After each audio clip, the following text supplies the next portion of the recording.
অন্নপূর্ণা যোজনা বা অন্নপূর্ণা ভাণ্ডারের জন্য সরকারের সবথেকে বেশি টার্গেট ছিল গরিব মানুষের টাকা দেওয়া। গরিব মানুষ মানে হচ্ছে যারা অর্থনৈতিক দিক থেকে দুর্বল।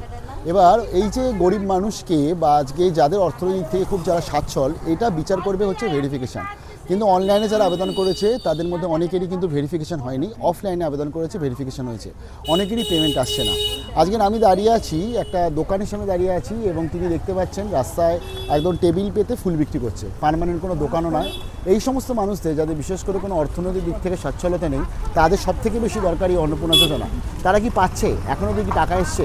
সরাসরি শুনে নেব। অন্নপূর্ণা যোজনা টাকা এসছে না। ফর্ম ফিল আপ করা হয়েছিল? হ্যাঁ, ফর্ম ফিল আপ করা হয়েছে।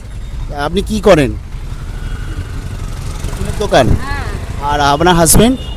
আমার হাজবেন্ড তো স্ট্রোক হয়েছে। তাহলে ইনকাম আপনার এই দোকান থেকে? হ্যাঁ হ্যাঁ হ্যাঁ, অন্নপূর্ণার টাকাটা খুব দরকার। দরকার।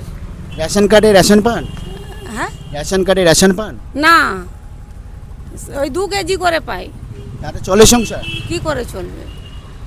তাহলে অন্নপূর্ণার টাকাটার জন্য সরকার যারা দেখছেন তাদেরকে কি বলতে চান? কত টাকাটা খুব দরকার, তাড়াতাড়ি আসুক। হ্যাঁ, তাড়াতাড়ি আসুক, টাকাটা আমার খুব দরকার।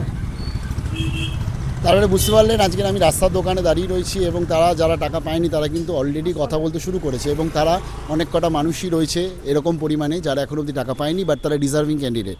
তো তাদের আশা করছি আমাদের সরকারের তরফ থেকে নিশ্চয়ই পদক্ষেপ নেওয়া হবে এবং তারা যেটা কথা দিয়েছিল বিশেষ করে বিজেপি ক্ষমতা আসার সময়, যে প্রত্যেকটি মা বোন বিশেষ করে মধ্যবিত্ত নিম্নবিত্ত যারা রয়েছে তারা যেন টাকাটা পায়, সত্যিকারের টাকাটা পায় কি না সেদিকে এখন সবার নজর থাকছে।